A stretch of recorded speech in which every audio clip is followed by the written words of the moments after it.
And what's up, everybody? Welcome to the StormCast, the world's best podcast. Let's go. We're live on YouTube and Twitter, bringing you the latest and the greatest news, stories, and updates going on around the world. I hope everyone is having a great week so far as we enter the weekend. Before we get into today's Stormcast episode, I want to give a quick sound check and make sure we sound. Yep, we sound amazing. We sound amazing. All right, let's jump right into it. All right, if you haven't already checked out the latest episode 54, we had a guest. We had America on, a caregiver I had for a little while. We did a little podcast. We talked all about her being a bad person. We talked about marriage, love, sex, society, and more. All right. So go check that out. I want to start branching off my topics when it comes to like my guest interviews. Each guest I have, I usually have a different set of questions for them. So if you have any suggestions for me, where I should veer off when it comes to the guest episodes, like the questions I should ask my guest, let me know down below. All right. I'd be happy to incorporate some of you guys' suggestions with future guests, and or if not, with guests, just my solo pods too, like this one. If you have any topics you want me to touch on, let me know. All right. And with that being said, I want to give you guys a little recovery progress note. I've been doing a lot of what I call walking. All right. More so rolling around the neighborhood, guys. I've been trying to get a lot of, vitamin D, a lot of outside sun exposure lately as we enter summertime. My favorite time of the year. Thank God it's slowly starting to get nice and warm. But I could kind of take that back because lately it's been kind of like chilly. The weather's been all over the place. Like right now it's rainy, stormy, muggy outside, but that's okay. All right, so we've been transitioning into the summertime, getting a lot of sunlight exposure. We all know how important that is, for the mental health, physical health, and all that. Been doing a lot of meditation every day. I wake up with a meditation before my workouts, and before I train in the afternoons. I'll usually do a nice little meditation to get my body primed and in the zone for my workout, and then I'll do a meditation after. So usually around anywhere from 10 to 20 minutes a day of meditation, which I've found so important, not only for my mental health and physical health, but I would say mainly my mental health though. Some days you can feel, more anxious. I can feel more anxious than others for no particular reason that I've found. It's just some days I have more, anxiety within me.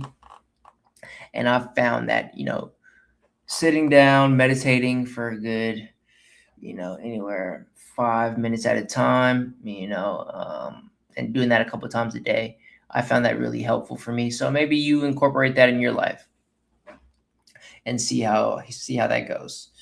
I've been doing a lot of bag work, punching the bag. Just working on my boxing, working on my self defense. Trying to stay dangerous. And it's a great exercise, great cardio. Obviously being in a wheelchair, I'm not running around, I'm not running on a treadmill. I can't get cardio like that. So I've found other ways to get cardio, and I found that working out, punching the bag is a great way for me to get good cardio. And so I've been just beating that bag up. I usually do it 3 to 4 times a week. The days that I'm not doing resistance, I'll do bag work. So yeah, I'm loving that. Doing a lot of resistance as well with the bands. I got bands in my garage that I attach to, and I'll just do resistance, simple resistance across the body, and towards me as well. And yeah, it's a great way to get some resistance in, as well as lifting. I've been doing lifting weights, kettlebells, and dumbbells, and they say resistance is the best way to stay healthy longer in life, right? Because as you get older, your bones and muscles start to get weaker, deteriorate, and whatnot. So it's important to keep them strong, as we all know, and resistance is the best way to do that. So lifting, resistance work, and been on my diet, been sticking strong to my high protein diet, basically just trying to eat as much as possible, trying to gain weight. I cut out the smoking, vaping, all that. Just really dialed in, really focused on this next chapter of my fitness, and getting to the eventual goal of walking again. Of course, I want to walk again. I want to be as healthy as I can. I want to be as optimal as I can. And whether or not, they come out with the technology or whatever the case may be for me to be able to, get up out this chair and walk as normal, I'm going to be in the best shape when that does come out, right? So staying strong, loving that, focusing on that. And with that being said, folks, let's jump right into the latest news before our main topics for today. Shout out to everybody joining. Drop a W in the chat when you join. And if you're watching a live replay, drop a W. Shout out to everybody watching and joining. All right, so let's actually let me bring up the first piece of news here. Yeah, let me know how your day's going, guys. It's a nice Friday over here in Stormville, Stormland.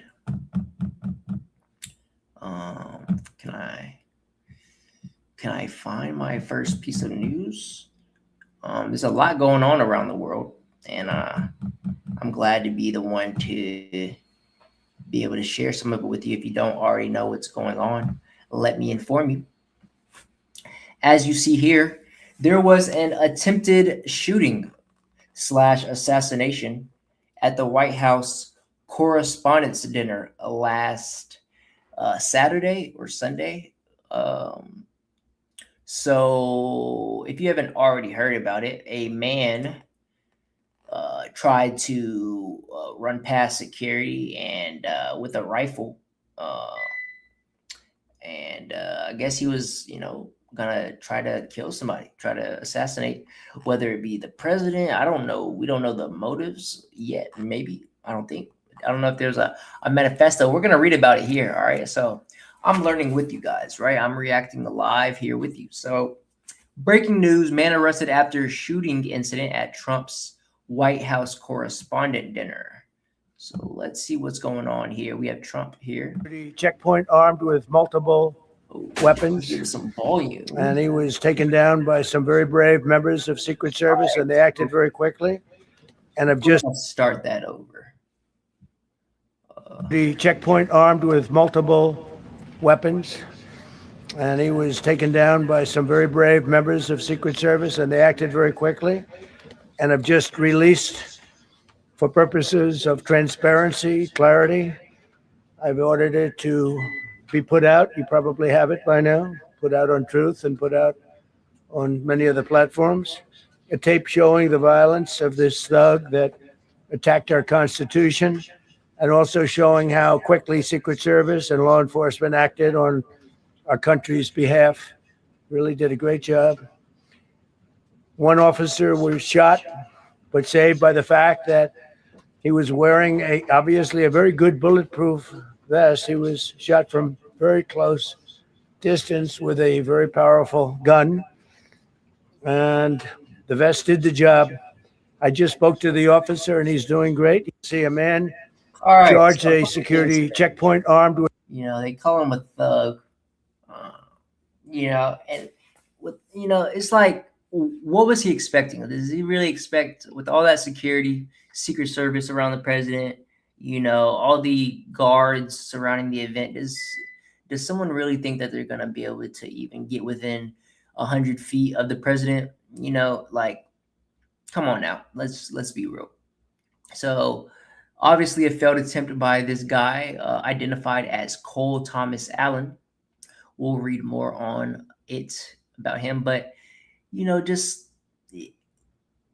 no one at this point can really think that they can touch the president after all these assassination attempts, right? What is this, attempt number 3 that we know about? 3, 4, you know, on Donald Trump's life, yeah. What was he thinking, right? That's pretty much, that sums it up. Like, he had no chance whatsoever. So that makes me believe that it was possibly, a setup, because there is midterms rolling around, right? So perhaps this is to garner more votes for Trump. Maybe this was staged. A lot of people believe that this was probably staged. And I'm led to believe that this was staged. Y'all let me know, but it just doesn't seem like someone could logically think that they were gonna pull this off.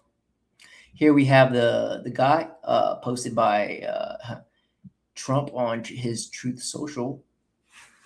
They got him with his shirt off, facing the ground,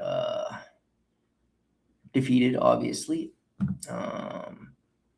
So this guy, Cole Allen, he was a teacher of the month in California, obviously a very liberal state. We know how they feel about Trump out there. So he's probably radicalized liberal, is what I'm thinking. But he was a teacher, and obviously a teacher of the month. So I mean, apparently he was good enough to be teacher of the month. So let's read on. Man arrested after shooting incident at Trump's White House Correspondents Dinner. A 31-year-old teacher from Torrance, California, identified as Cole Thomas Allen, was arrested Saturday night after allegedly opening fire near the security checkpoint at the White House Correspondents' Dinner in Washington, D.C.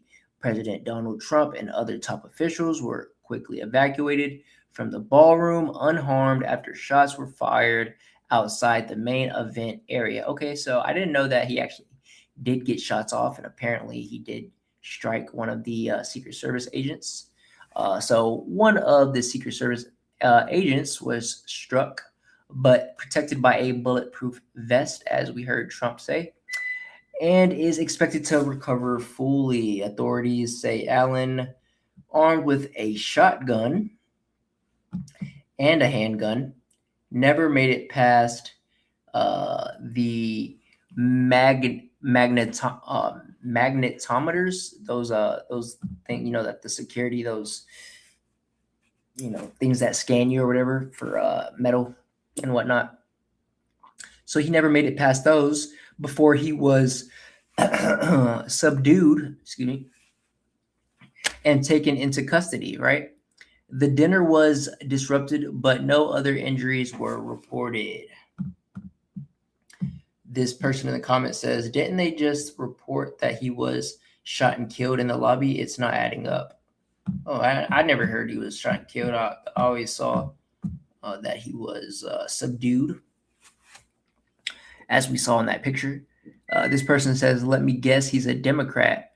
He's a Muslim. Perhaps he might be anti-Semitic too. Right, all the phrases that they try to pin on people to make it look like something, like it was politically motivated.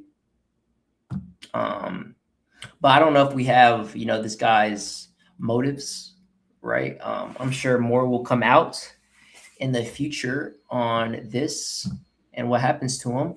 I'm not sure if he was prosecuted yet, and gone to court and all that. So when more information comes out on this, I will update you guys in the next episode, of course.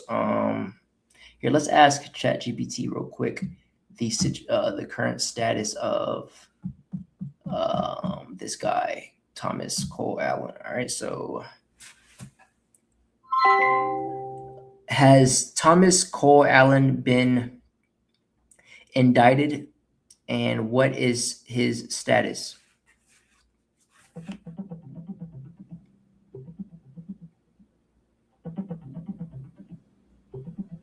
All right, so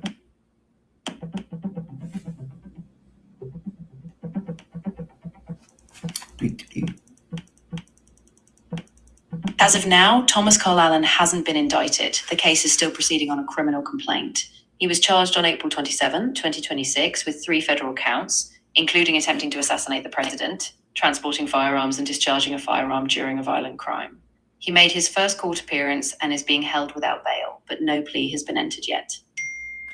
all right, so apparently he has made his first court appearance and is being held without bail. But Exactly. oh, stop talking. But no plea has been entered yet. Hold up. Stop. There we go. So, yeah, they're obviously gonna bury this guy under the jail, for attempting to assassinate the president. Very serious crime, obviously. We have more on it here. More on this situation. A reporter asked Trump, "Why do you think this keeps happening to you?" All right, and this was April 25th, so a couple days ago. Let's see what Trump says. This keeps happening to you. Well, I've studied assassinations, and I must tell you, the most impactful people, the people that do the most, you take a look at the people, Abraham Lincoln. I mean, you go through the people that have gone through this where they got them. But the people that do the most, the people that make the biggest impact, they're the ones that they go after. They don't go after the ones that don't do much because they like it that way. And when you look at the people that have either, whether it was an attempt or a successful attempt, they're very impactful people. Just take a look at the names there, the big names. And I hate to say I'm honored by that, but I've done a lot. We've done a lot. We've taken this country, and we were a laughing stock for years, and now we're the hottest country anywhere in the world. We've changed this country, and there are a lot of people that are not happy about that. Why do you think All right, this keeps so happening? a lot of mumbo jumbo there going on. He always finds a way to make it seem like he's above dying, or he's high and mighty. I mean, obviously he is. He's very protected, but I don't know. His words there just were kind of confusing. Saying that, I'm not honored. I don't want to say I'm honored by it, but I don't know. Not the best Trump impersonation, but you know what I'm saying. He always seems to be able to flip it in his, to his advantage. This person in the comments says, "Lost me at I've studied." Yeah, that's another thing. I've studied assassinations. What? What are we talking about here? You've studied assassinations attempts? Why? I mean, it makes sense. You've obviously been the target of many assassination attempts, but I don't know. This person in the comment says he repeats the same words in different order. Yeah, that's what I'm saying. It was a bunch of mumbo jumbo kind of word salad there. This person says keeps happening when you're planning them. Yeah, see, like I said, a lot of people probably think that it was planned, a political stunt of some sort. So you let me know what you think. on that situation.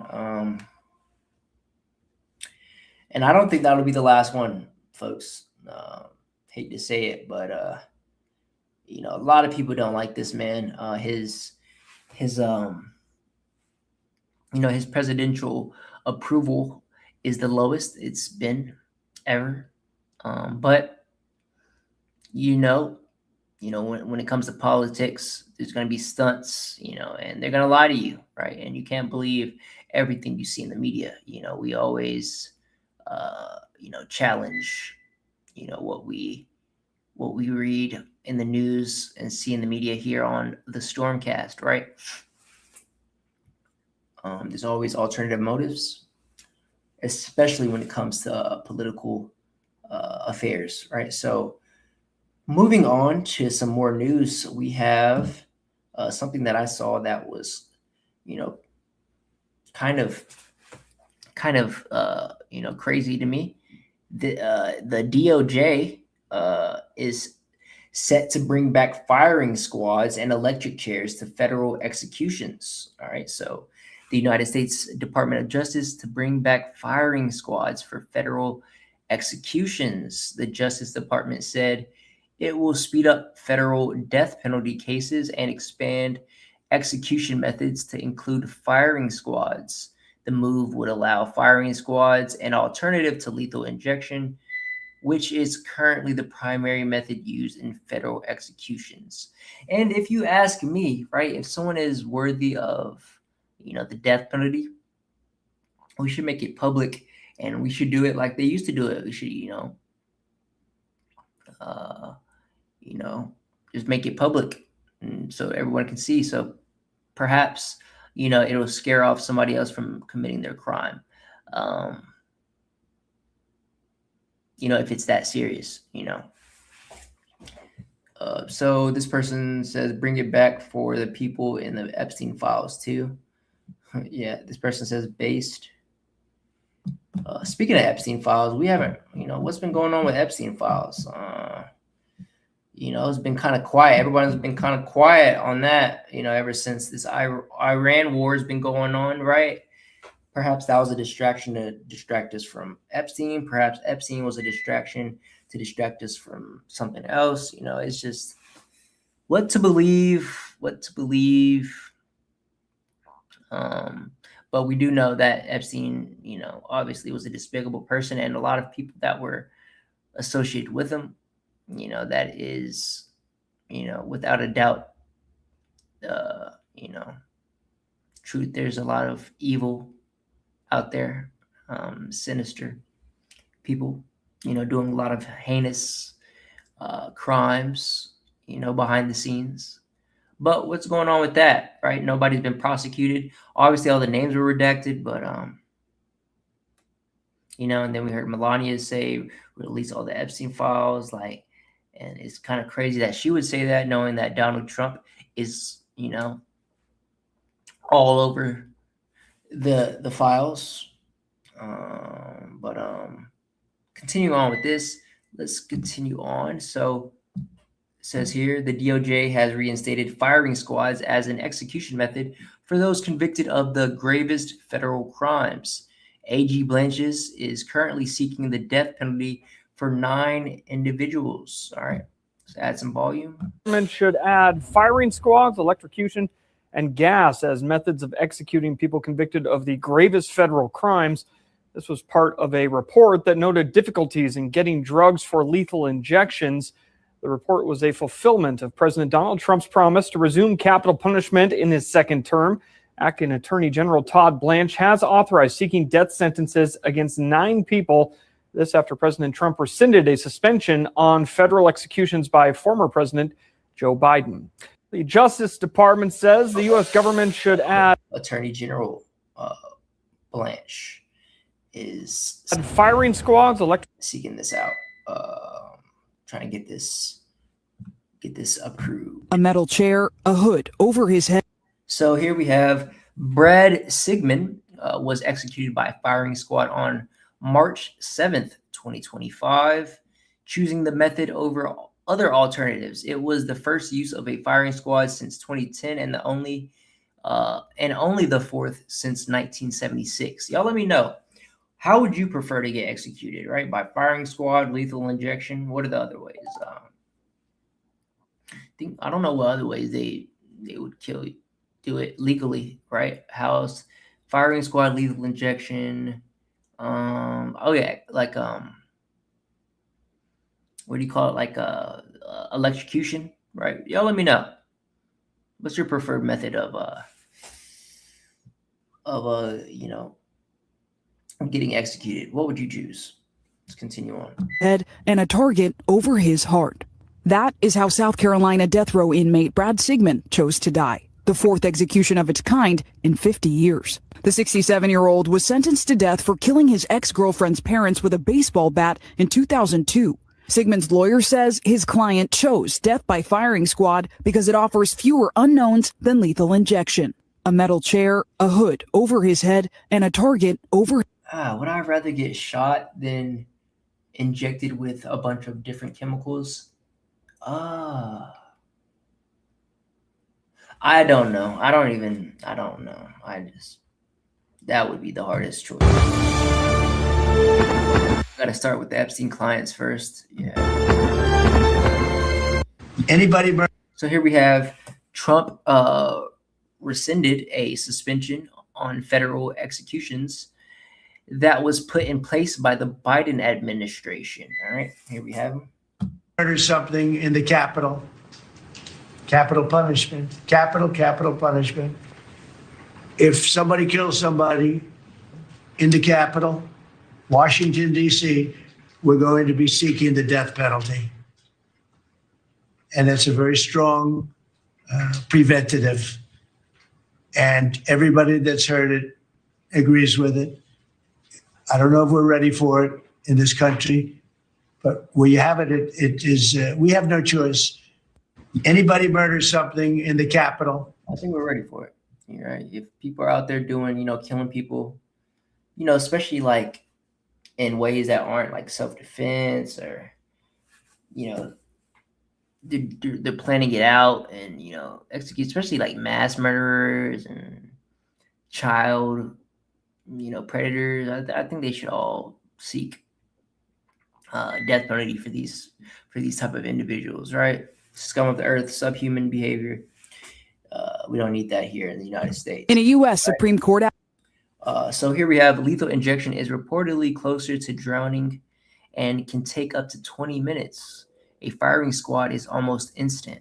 Okay, so I didn't know lethal injection took 20 minutes. I was always under the impression that they would first, inject you first with a sedative, right? That would pretty much knock you out. And then they would inject you with something else that would paralyze you so that you pretty much wouldn't, you'd be asleep and wouldn't feel anything. And then after that, they would inject you with another substance that would stop your heart, right? Shut down your nervous system. So that's 20 minutes, but it wouldn't be painful or anything, right? And I feel like if a firing squad, what if someone misses and shoots you like in your arm or like in your chest and you don't die immediately, right? Like, is it a headshot? Do they all aim for the head? I don't know. Let's continue on. Application, Sigmund's defense says in South Carolina's last 3 lethal injections, inmates' deaths took more than 20 minutes, citing state autopsies showing prisoners' lungs filled with blood and fluid, akin to drowning.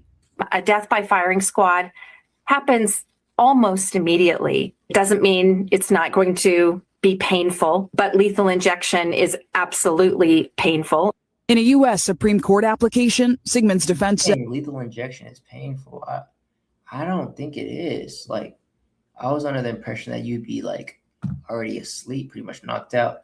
Here we have seeing Ghislaine rot for life in prison might be better than the death penalty. We have Ghislaine Maxwell, as we know, the right-hand man, caretaker / lover of Jeffrey Epstein. Prison life, man. I would not be able to, like, obviously, being in a wheelchair, I'm used to being in one spot for a while. I can sit in one area for a long time without, going too crazy. I've learned to, be able to, you know, be confined, so to speak, to a chair, but I have freedom.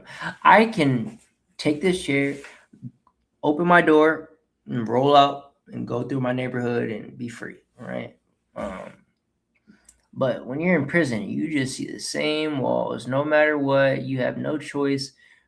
You can't leave, and I don't think you get but an hour outside of your cell, if you're lucky, a day. That would absolutely drive you crazy. You can't exercise, you can't run, but so far from wall to wall or anything like that, it's just Tonight, the death. good. All right, here we have Luigi Mangione had the death penalty dropped in his federal case. The 27-year-old pleaded not guilty to killing the United Healthcare CEO in 2024. So him pleading not guilty, is that what strips him of the death penalty? Because I know they were seeking that for him, but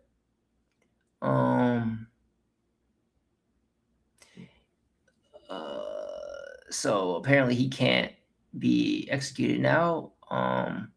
He's more than likely going to face life, however, but the fact that he pleaded not guilty when all the evidence obviously points to them. I think they even have him on camera killing the dude, right? And he even wrote a manifesto, I believe. So what? Not guilty? What's going on here? Death penalty now off the table for Luigi Mangione. We're all very relieved. A judge in Manhattan today dismissing 2 of the 4 counts against the 27-year-old who's pled not guilty to stalking and killing United Healthcare CEO Brian Thompson in 2024. There you had it. You saw that? They have it on camera. He's pulled up and blasted the dude. That CEO walking outside like that, I mean, obviously didn't know anybody was after him like that, but I mean, you're pretty much a millionaire, probably a billionaire, and you need some security, brother. I don't know what you're doing. The judge acknowledging that this is violent criminal conduct under any common sense understanding, but ultimately finding prosecutors' legal arguments for why the death penalty should apply unfounded under federal law. Tonight, the death penalty now off the table. Right. Continuing on. Here we have Polymarket. You can make some bets on Polymarket whether or not Luigi Mangione will be out of custody before 2027. There's a 5% chance, but if you want to make some money, folks, go ahead and make some bets. Although he avoided the death penalty, don't expect Mangione to be out of custody anytime soon, right? So I don't think that's going to happen. I would vote no on that. Maybe I should go vote. Death penalty. Start voting. So it's not looking good for Luigi. Bring it forth. Boom. Bing. You're dead. Treason. Death penalty. Death penalty. Death penalty all the way. Bring back the death penalty. Absolutely execute this maniac. Death. Bring back the death penalty. Absolutely execute the maniac. All right. Today I am announcing the charge. So here we have 21-year-old musician David. We all know what's going on with the David case. I haven't really covered the David case. Lot going on there. I was gonna do like a topic with that, but I didn't really want to touch too much into it because I see everybody covering it, right? It's kind of huge news. That doesn't mean I shouldn't cover it, but it's just I don't find it interesting enough to cover personally. I think the guy did it, right? All the evidence points to him. So pretty much 21-year-old musician David, who's been charged with allegedly murdering and sexually abusing a 14-year-old girl named Celeste, faces the possibility of a life sentence or death penalty, right? So obviously I think they're going to find him guilty. All the evidence points to it. Basically, this guy, David, rapper, singer, he's famous for that song, something suicide, not suicide. Hold on, romantic homicide, right? I'll play a little bit of it here. We've all heard this song, right?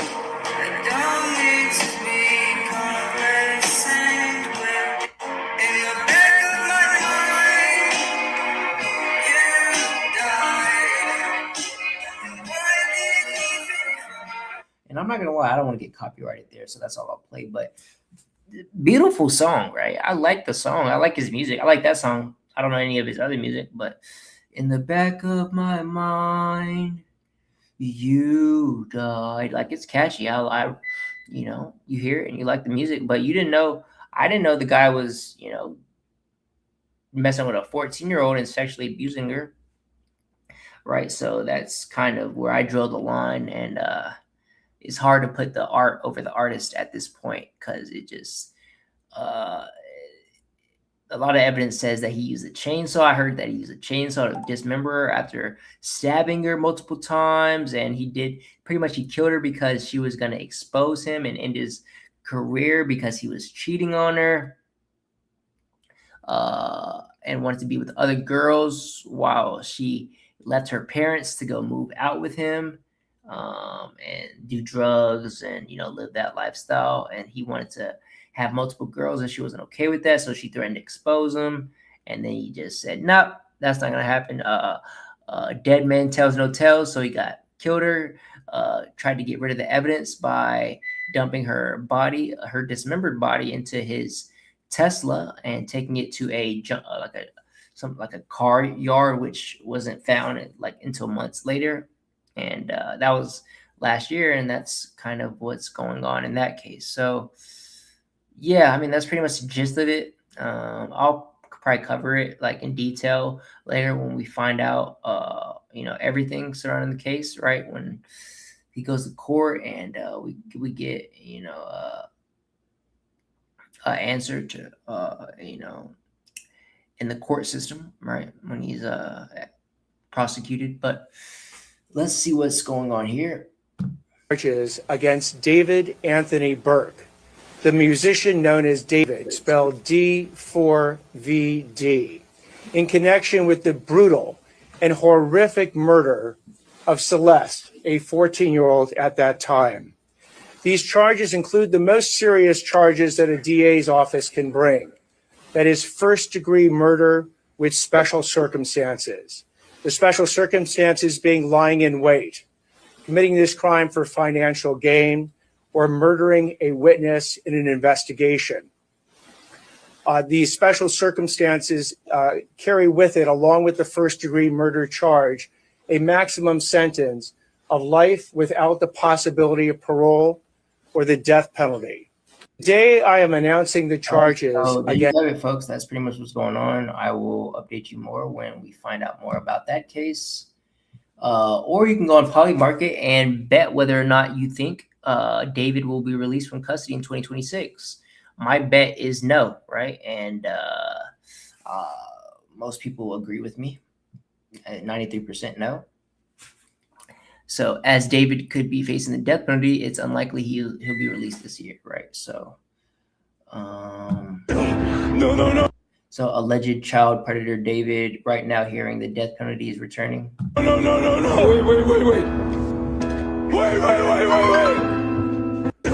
No. Can't be too excited about that. Shout out John Berthal, one of my favorite actors. He went crazy in The Walking Dead, and also The Punisher, right? He was the Punisher. So shout out to him, one of my favorite actors. And yeah, that's that for the DOJ bringing back the firing squad and the death penalty and electric chairs and everything surrounding that. Let's move on. Let's see what's going on in chat. All right. So yeah, let's move on here. So this was, I found really funny. Although it's not funny because it's a crime and someone actually ended up dying in this case. But And this from Live 5 Live 5 News, WCSC. So a quadruple amputee cornhole player waives extradition hearing in fatal shooting case. So apparently this guy is a quadruple amputee, meaning he has no arms or legs. Apparently he shot somebody. How he did that, I don't know. Let's read on. I am just as confused as you are, and apparently he is being indicted, right? He's going to be facing time here. So let's see what's going on.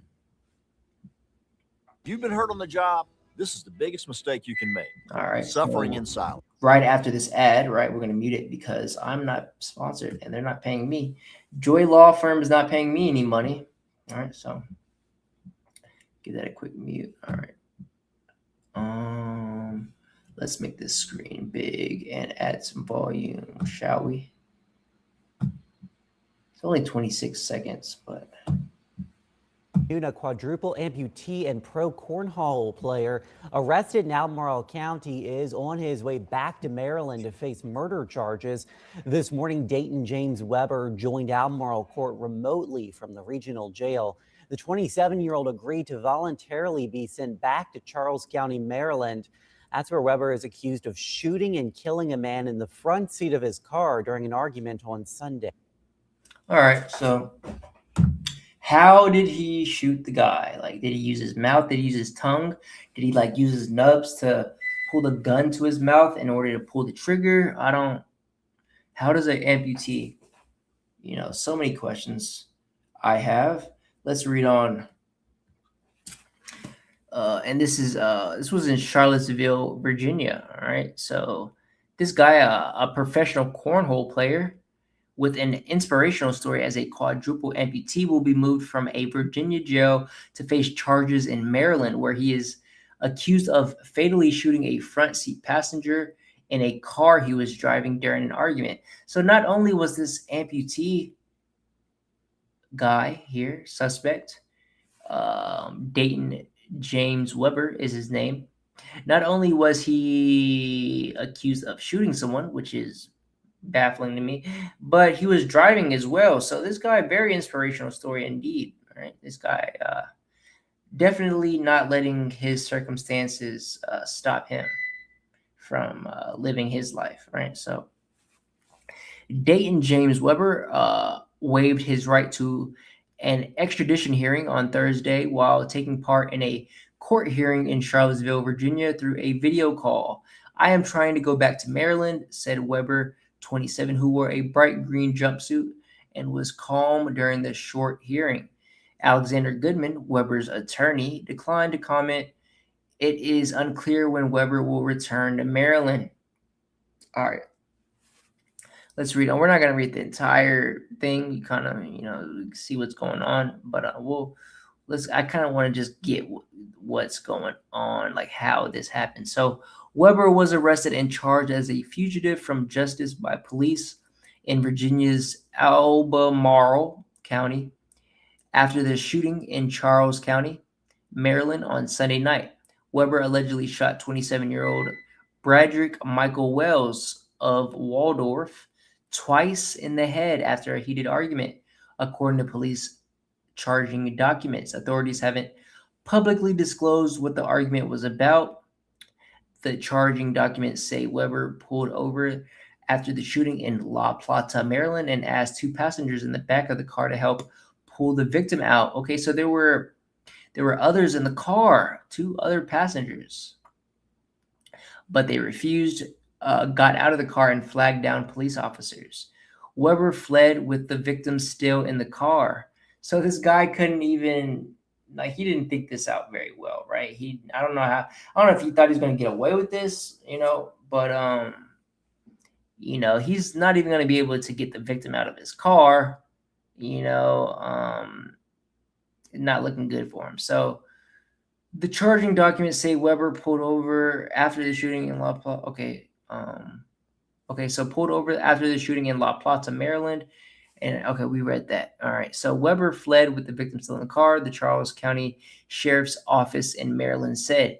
2 hours later, a resident in Charlotte Hall, about a 10-mile or 16-kilometer drive away, found Wells' body in a yard along a road and notified officers. Detectives tracked down Weber's car in Charlottesville, Virginia, and found Weber at a hospital where he was seeking treatment for a medical issue, the sheriff's office said. Charles County authorities have said he will face charges including first-degree murder. Weber was featured by ESPN in 2023 in a story of inspiration, noting he rode dirt bikes, wrestled, and played football before becoming a professional cornhole player. The same year, he wrote an essay for the Today Show about how he became a professional competitor. He said he learned to grab the bean bag by the corners and throw it using his amputated arms. All right. So, folks, this guy, I don't know what he was thinking. If he was, thinking he was going to get away with it, or, be able to use his disability as a, obviously he couldn't, because there's witnesses, right? So couldn't have possibly thought any of those things. But yeah, one of these stories, another one of those stories that just kind of, when I read the headline, I was like, what? I gotta share that for the pod. So there you have it, folks. I'll keep you updated more when we find out more about that as well. Continuing on, so a paraplegic gang rape victim has died by self-assisted euthanasia. All right, so this coming from Sky News. So the gang rape victim, 25, dies by euthanasia after father's legal challenge fails. So Noelia Castillo Ramos was raped on 2 occasions, once by her ex-boyfriend and the other by 3 boys in 2022. She then tried to end her life. Okay. So here she is, Noelia Castillo Ramos, during her only interview given to Spanish TV. So I'm thinking she was raped, had mental health issues surrounding the trauma that was caused by that situation, and then tried to end her own life, which was a failed attempt, which led to her becoming paralyzed. And obviously I can tell you firsthand, living with a disability, being, living with paralysis, being a quadriplegic, I can tell you that it is not an easy life, right? But I wouldn't trade my life for any life, right? I love my life, and I would never commit, suicide. I would never want that.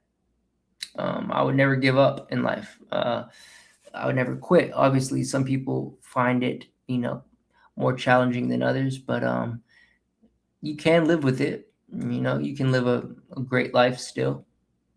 Not the same life, but you can still live a life worth living. And apparently this young woman here didn't see it that way, right? So let's read on. So a paraplegic gang rape victim has died by euthanasia after her father's failed legal challenge. So I'm guessing the father tried to stop this from happening. So warning, this article contains distressing content. All right.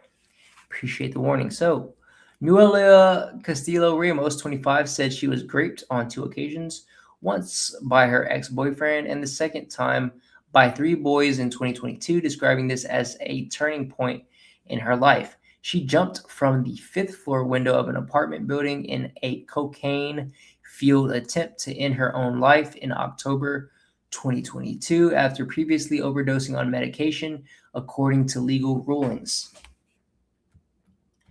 The fall left her paralyzed from the waist down, and she was suffering severe, chronic, and incapacitating pain with no possibility of improvement, her medical reports show. All right. And sorry if y'all are hearing that beeping of that smoke detector in the background. Folks, I do need to change my batteries. All right, I do. I'm not gonna lie. I'm guilty. Continuing on, Noelia Noelia from Barcelona, Spain, died from euthanasia on Thursday evening. The care facility where she lived confirmed. Okay, so I guess you go through the court, and in some countries, self-assisted suicide and euthanasia is legal and does happen. We don't have that here in the United States, I believe. Maybe in some parts of the United States there is, but federally, like legalized, I don't know. It's not legal here. It's not a thing here, United States. But in Spain, apparently it is. So this followed a long legal battle with her father, which ended with a ruling in her favor from the European Court of Human Rights. And that's so sad. I would hate to be, have this to be the father in this, case, and my kid is, wanting to end their life, and you go to court and, try to stop it. And, it ends in their favor, right? In her favor. And, so Spain legalized euthanasia in 2021, despite protests when pictured in March that year. So here she says in the interview that she gave to the Spanish channel that she did the interview with, she said, quote, "I want to go now in peace and stop suffering, period," Noelia had told the Spanish TV program in her only interview recorded at her maternal grandmother's house. Noelia also said she had been, quote, "very clear about her wish to die from the beginning." She says, "None of my family is in favor of euthanasia, but what about all the pain I've suffered during all these years, right? Boo-hoo, me, why, what am my pain?" Very selfish, very, very selfish. The happiness of a father, a mother, or a sister cannot be more important than the life of a daughter. She said, quote, "Always felt alone and saw my world as very dark, even before requesting euthanasia." She added that she doesn't feel like doing anything, has back and leg pain, and said sleeping was very difficult. All right.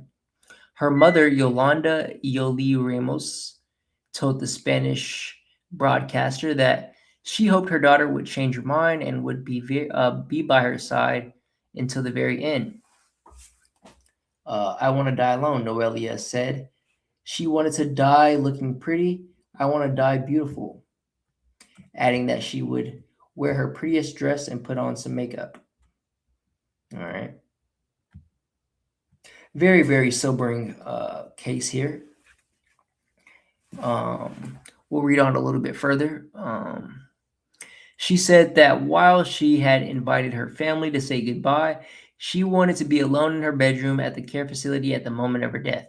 She intended to have 4 photos with her for her death: one of her mother, one of her childhood puppy, another of her first day of school, and 4th from her childhood when she reflecting her as the happiest moments of her life. Noelia had been in psychiatric treatment since she was 13 and her parents separated. She was eventually diagnosed with OCD and borderline personality disorder.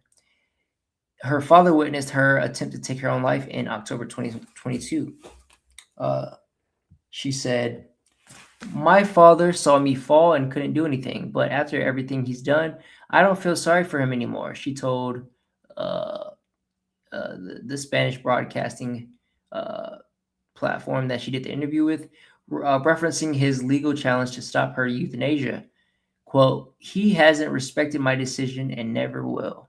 Of course not. He's your father. You're his daughter. You're his life force, his legacy. Why would he want you to go, right? And whether or not, she probably could still have had a family. I've seen many women who are paralyzed have kids, right? So very sad case there. Y'all let me know down below. Y'all think it's right someone should have the right to be able to, you know, go along with euthanasia, self-assisted suicide, if you know they want to take their own life. You know, always better than taking someone else's life, right? But you know, I have a lot of mixed emotions there, especially you know when you can still live a full life. I understand if you're like attached to a bunch of like tubes, you can't do anything for yourself, you can't live a normal life at all. But it seems as though she could still have went on. So here we have more on that. So Noelia Castillo, the 25-year-old Spanish woman, won legal right to euthanasia, dies. And this is from Euro News on YouTube. All right, so let's watch this short 2-minute video.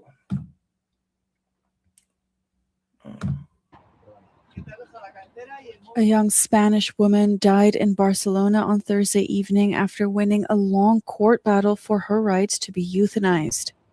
25-year-old Noelia Castillo received life-ending medicine after Spain's High Court denied her family's appeal, which they filed when a medical body in Catalonia approved her request for euthanasia in 2024. Her parents opposed her decision up until the end and said the Spanish government had abandoned and failed their daughter by allowing her to die. The public battle has drawn widespread attention in Spain with divided opinions. Creo que ha sido un fallo de la sociedad, del sistema y de todos. All right, let's go back. It has been a failure of society, the system. Ha sido un fallo de la sociedad, del sistema y de and everything because we are facing this euthanasia, and this is a local resident in Spain. All right.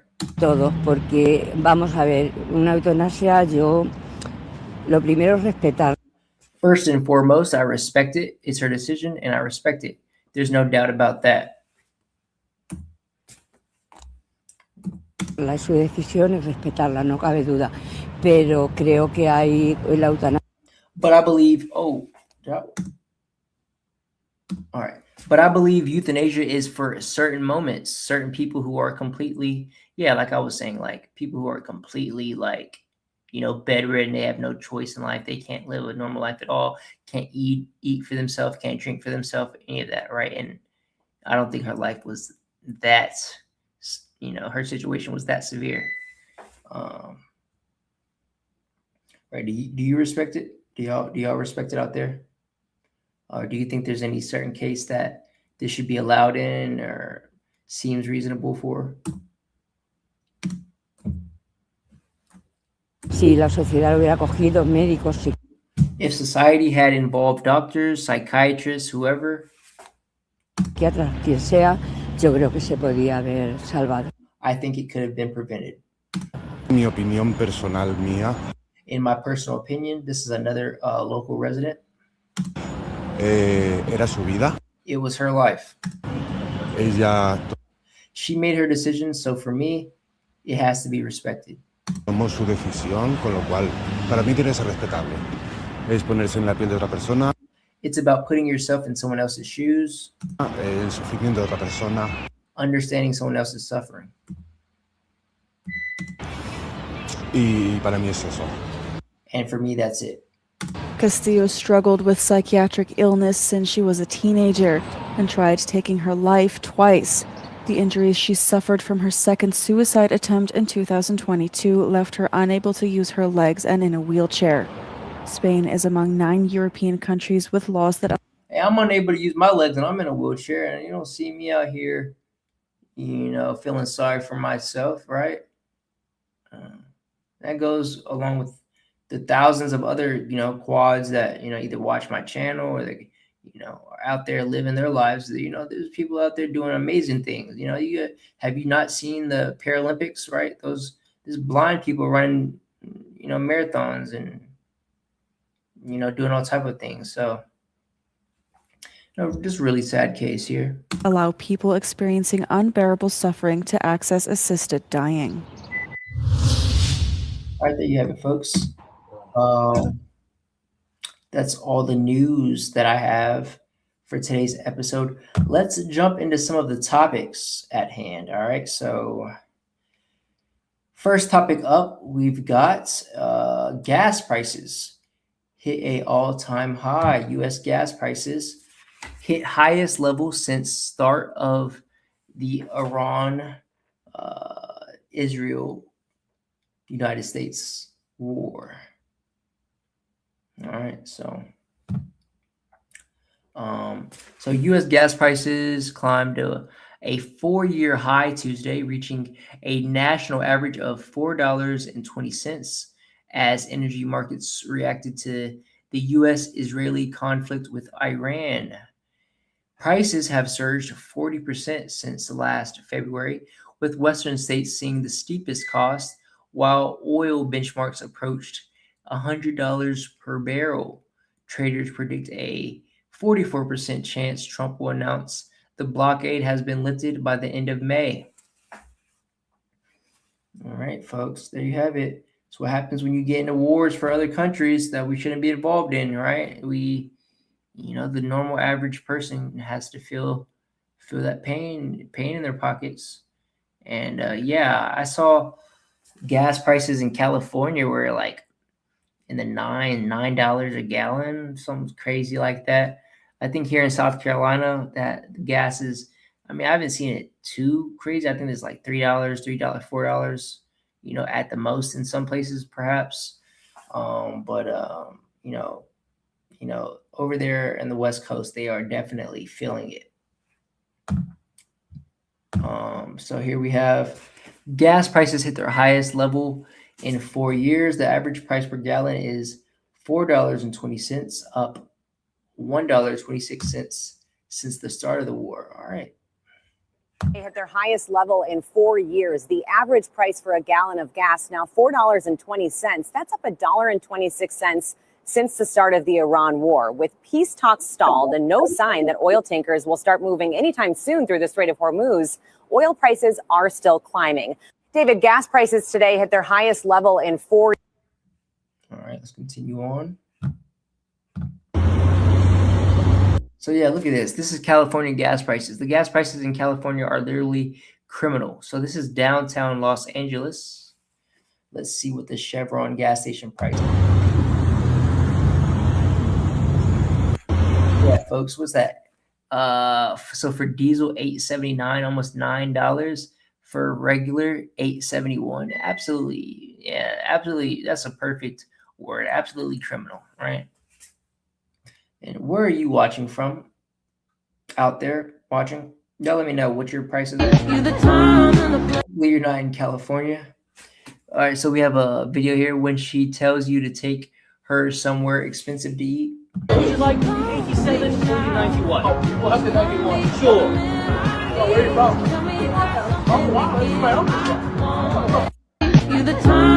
Take her to the gas station, right? She wants to go on a date, folks. All the gentlemen out there, take her to the gas station. It's plenty expensive. She'll be happy you took her somewhere expensive. The price.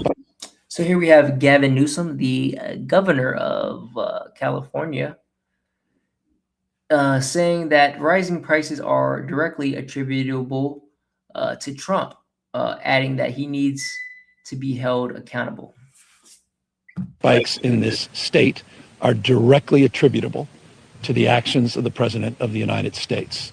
And the President of the United States needs to be held to account, not only to those actions and the consequences of it, but he needs to end this war, and he needs to address the growing crisis at the pump that he has exacerbated. The price spikes in this state are... All right, he has a little bit of a point there. Obviously, I'm not the biggest fan of Gavin Newsom either. Heard a lot of bad things about him and how he conducts politics out there in California, but he does have a point there that, I also attribute this to Trump because, he had the choice whether or not to get us involved in this conflict. It should be Israel versus Iran. The U.S. should not be in this war. It should be Israel versus Iran, and let them fight it out, right? Like big boys. So here on Poly Market, you can bet whether or not Donald Trump will Donald Trump announce that the United States blockade of the Strait of Hormuz has been lifted by May 31st, 2026. So this was 2 days ago, May 31st. So yeah, so I don't think this is going to happen. Today's May 1st. So in 30 days from now, will there be a lift of the Strait of Hormuz? I don't believe so. And Iran obviously isn't backing down. And so we're out there looking silly, and lives are being lost. All for Israel, pretty much. So the Strait of Hormuz probably isn't opening anytime soon, as the blockade is likely to remain into June. We're going to win so much, you may. So U.S. gas prices hit its highest level in 4 years. So here we have Trump, telling us how much we're going to win. This is when he was campaigning, I assume. Even get tired of winning, and you'll say, please, please, it's too much winning. We can't take it anymore. Mr. President, it's too much. And I'll say, no, it isn't. We have to keep winning. We have to win more. We're going to win more. We're going to win. We're going to win so much. There you have it, folks. That's him bamboozling everyone into thinking that, no new wars, and we were going to be winning, making all type of wins. Winning here, winning there. We're going to be winning everywhere. So much winning, you're not going to know what to do. All right. So are y'all tired of winning yet? Let me know. Are you tired of winning yet? Those of you who voted for Trump. I didn't vote. I did support him, but I didn't vote. Right. Clear distinction. Right. I would have voted against Kamala. That's the only reason, but I didn't vote. I didn't want Kamala to win. Maybe. Yeah, no, I couldn't see that happening. I couldn't. Americans are reminded So with diesel prices up 45%, the cost of shipping packages and groceries is skyrocketing. Business owners report paying twice as much in fuel surcharges. All right. every time they fill up their cars. But what they might not know is that the cost of diesel, which is used to transport just about everything, is up 45%. That is even more than gas. And that's driving up costs like shipping packages and groceries. Business owners I've talked with say they are paying twice as much now for fuel surcharges. And the longer this goes on, David, the higher those prices could go. Americans are reminded. All right. Look, what do you think about the gas prices? Fuck these gas prices. Shit. Damn, and what the hell they doing on that too? And you too. Shit, I'm getting tired of this damn shit. Damn time to look at $3.95. What I do? What you do? You're paying for it. That's what you do. Like all this crazy shit. What are you doing? I'm draining the line. Make damn sense. Yeah, pull it over, guy. Make no damn I'll help you. Look, what do you think about the gas prices? Fuck these gas prices. Shit. There you have it. That's how the average American is feeling right about now about these gas prices. Shout out to him. That old man. I've seen him everywhere on Instagram. Always getting rage baited by that guy in that video. So here we have another poly market bet.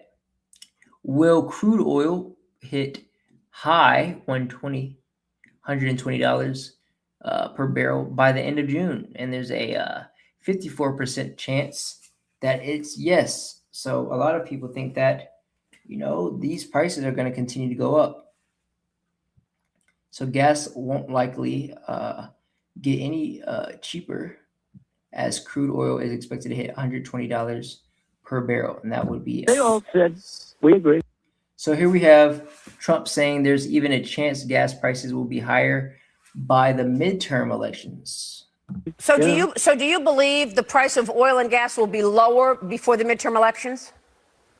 I hope so. I mean, I think so. It could be or the same, or maybe a little bit higher, but it should be around the same. I think this won't be that much longer. They all said, we agree. So do you believe the price of oil and gas will be lower before the midterm elections? I hope so. I hope so. When Trump gaslights me into thinking the price of gas isn't that high. The United States is fucking lying. I think this whole administration has completely lost their fucking mind, and I think we're all gonna die. Okay. The President of the United States. Yeah, I feel you, Leonardo. Shout out Leonardo DiCaprio. I think that's from that movie. When the sky was when the planet was falling on the Earth or something. I forget the name of that. What was happening in that movie, but it's on Netflix. It was a good movie. I remember that movie. All right, there you have it, folks. That is U.S. gas prices hit all-time high. Next topic we have here is Trump and Putin discuss war. All right. So this is from Polymarket on Instagram. And also, folks, I have to shout myself out every episode once at least. If you haven't followed me on Instagram yet, what are you doing? All right. Follow me at IcyMick. As you see here in the story, I post every time I'm about to go live. All right. So here you have me going live for episode 55 of the StormCast. And yeah, folks, just like that, go follow me. We also have a StormCast Instagram. Let's go check that out real quick. So here we have at the StormCast. Same thing. I post updates on each episode and also when we're going live and, everything StormCast related on there. So go follow us there, folks, if you haven't already. All right. So continuing on this topic of Trump and Putin discuss Iran war, call for ceasefire in Ukraine. So let's see what's going on here. Obviously, Russia and Ukraine have been at war. I don't even know why we're invested in that either. Like why Trump cares about that. Obviously, there's a reason. Obviously, money is being made when there's wartime. Someone's getting paid out there. And obviously, this war is beneficial to United States enough to, make some money and be involved as much as we are, right? So I believe this is all, false flags, baloney. I don't believe, they actually want a ceasefire, but let's see. So, okay, I'm about to go back. 1 second. Oops. Sorry about that, folks. I did not mean to open that. All right. All right. So let's put some volume on here. Source of frustration for President Trump, who has, in essence, bragged that he has brought to an end several conflicts around the world. But so it says here, Trump and Putin had a surprising 90-minute phone call touching on the war in Iran, but the main focus was Russia's ongoing war with Ukraine. The one that has seemed to elude him, especially because he talked about ending it so quickly after he took office, is this ongoing war in Ukraine. As we understand that, it's been lasted about an hour and a half. Then this was a surprise. We didn't expect the president to speak with Vladimir Putin today, and he did talk about that the subject of Iran came up. He did also speak that the main focus of it was the ongoing war in Ukraine, which has been a source of frustration for President Trump, who has, in essence, bragged that he has brought to an end several conflicts around the world, but the one that has seemed to elude him, especially because he talked about ending it so quickly after he took office, is this ongoing war in Ukraine. As we understand that... Right. Another lie, unfulfilled promise made by Trump during his campaign for presidency was that he was, not only no new wars and we're going to be winning, but if I were the president, the Russia-Ukraine war would have never happened. I know Putin very well, and I know that the war would have never happened if I were the president. I'm working on my Trump impression, folks. Cut me some slack. But I had a long talk. So here we have Trump suggesting a little bit of a ceasefire between Russia and Ukraine. He thinks Putin may announce something soon. Doubt it. With President Putin, I suggested a little bit of a ceasefire, and I think he might do that. He might announce something having to do with that. Did he announce it yet? No, but I was wondering, I was just going to ask you. Yeah, no, I asked him about even if it's a little ceasefire, there's so many people being killed, it's so ridiculous. But anyway. Did he announce it yet? That's funny. Did he announce it yet?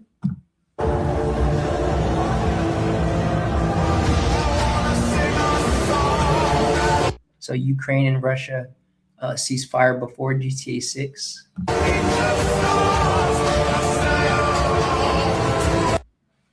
All right.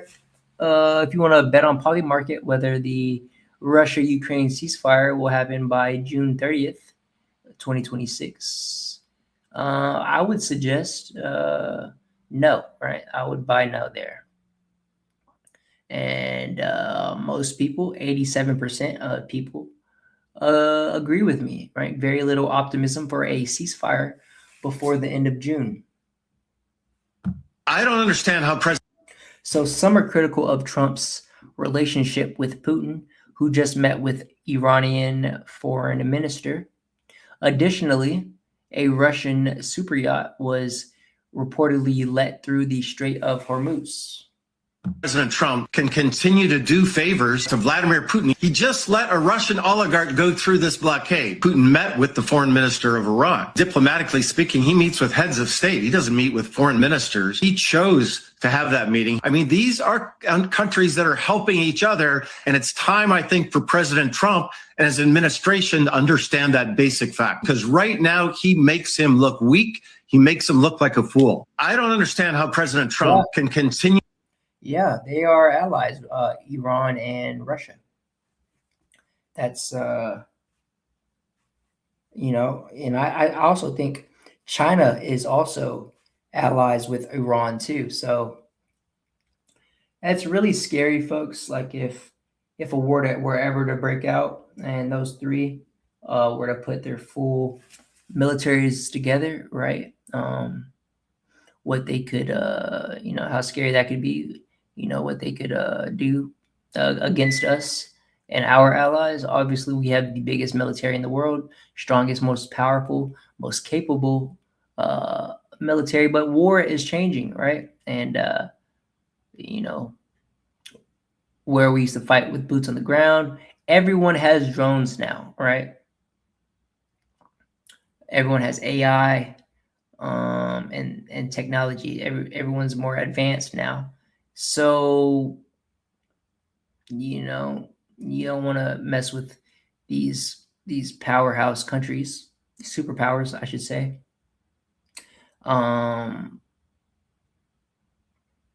Because they have a lot more people than us, right?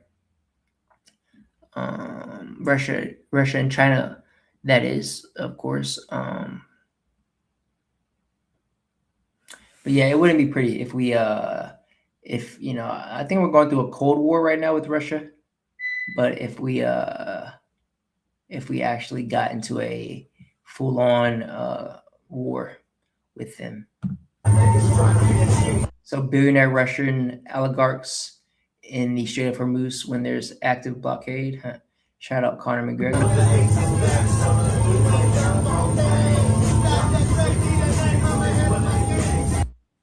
All right, so let us know on Polymarket. We have another bet whether or not you think Putin will be out as president of Russia by December 31st, 2026. And Putin does not have to worry about losing his job ever, I don't think. So few world leaders have the job security of Putin, right? Doubtful he goes anywhere this year. Yeah. 88% of people say no. And we had a very good conversation. I believe that as well. So here we have Trump saying that Putin wants to help with Iran's enriched uranium, but Trump says he'd rather have him in the war in Ukraine, right? So that says a lot, folks. That means Putin is, and Russia is, they're trying to help Iran get a nuclear weapon. And I'd be surprised if they actually have nuclear weapons and we're just reporting that they're trying to make them so that we can be over there. But I mean, how hard can it be to make a nuclear weapon these days, right? When we made one in 1945, right? Nearly 100 years ago. It shouldn't be that hard. They should have the blueprint at this point to be able to have nuclear weapons. Let's see what Trump says, though. I think we're going to come up with a solution relatively quickly, I hope. What does he want? I think you'd like to see a solution, I can tell you, and that's good. What involvement does he want to have in the Iran situation? He told me he'd like to be involved with the enrichment if he can help us get it. I said, I'd much rather have you be involved with ending the war with Ukraine. And we had a very good conversation. I think we're going to come up with a solution relatively. Yeah, I misspoke. Maybe Putin's saying that he's going to help the United States,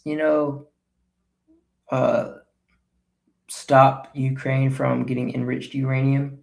Maybe that's how you put it. But as I said, folks, I think Iran and Russia are actually allies, and we're fighting a cold war with Russia right now. Hello? Putin calling Trump to ask for Iran's uranium. Can Spider-Man come out to play? Hello? All right. Shout out, Toby. All right. Here we have another polymarket bet. Iran agrees to surrender enriched uranium stockpile by December 31st. 41% of people say yes. 59% of people say no. I'm under the belief that I'm part of that 59% of people that don't agree that Iran will surrender enriched uranium stockpile. It looked like progress was building, but that slowed down since the 80% peak. All right. Владимир Путин считает правильным решение Дональда Трампа. So here we have Putin reportedly believes the U.S.-Iran ceasefire extension was the right move. He further claims a ground operation in Iran would be completely unacceptable. All right, so Putin thinks that boots on the ground for us would be not wise.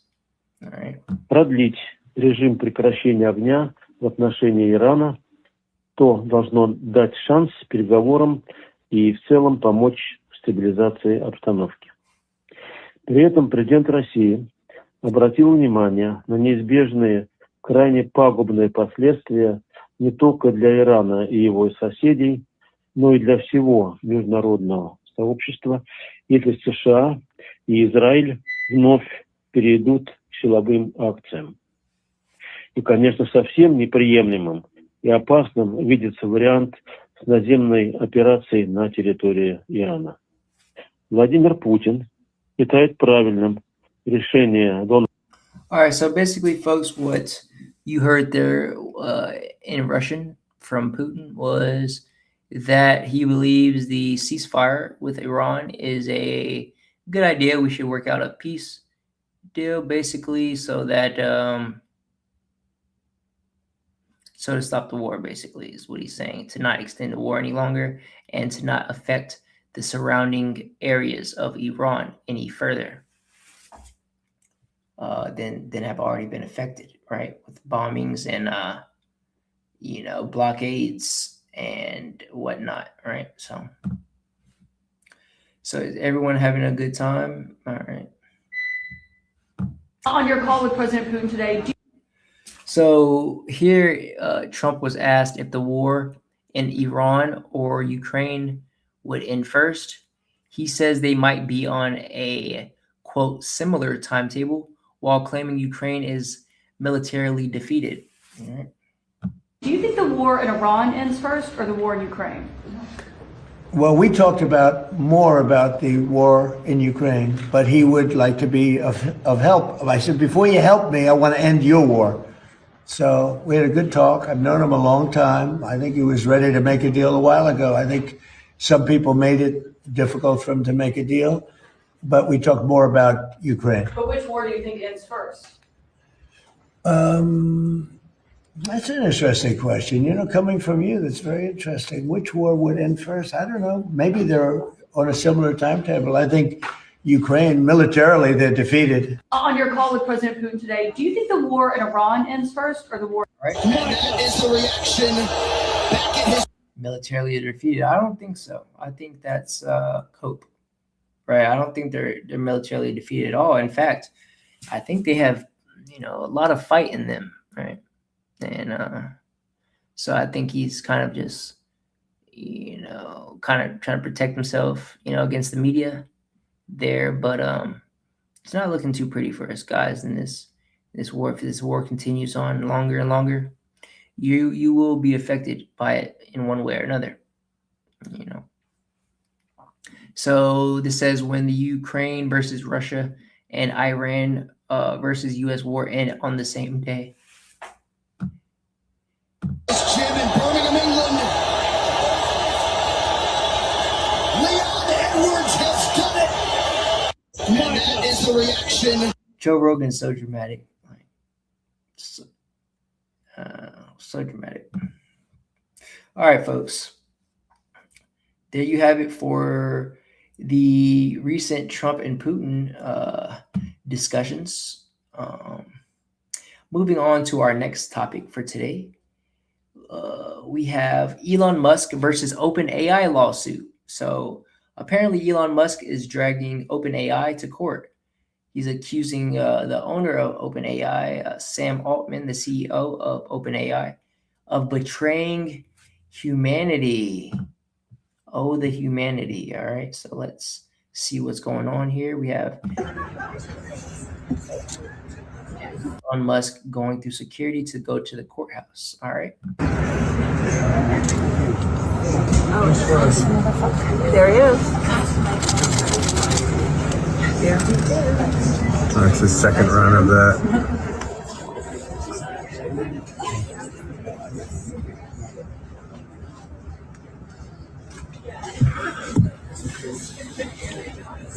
Do you see it? Who's that? Who's that?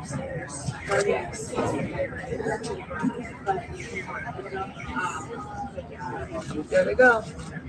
There he is. There we go. There's the. All right, so he does not look too excited about this. Looks kind of nervous. I guess even the richest man in the world has to, get nervous sometimes and go through security even, right? So interesting seeing almost trillionaire go through security there. So Elon Musk says, quote, AI will kill us in the court testimony. So during his testimony, Elon Musk said, the OpenAI dispute goes beyond one company. It's about AI powerful enough to impact humanity if mishandled. He pointed to the early days, including recruiting Sam Altman, and emphasized the original focus on open source safety.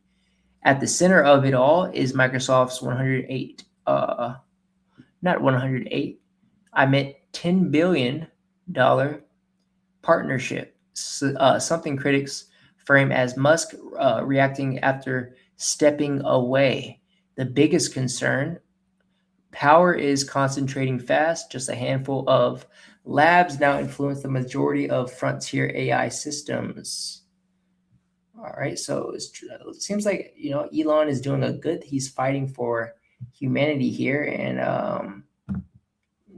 trying to regulate AI in some way. He's been warning us for years now, the possibility and risks and the dangers of AI, right?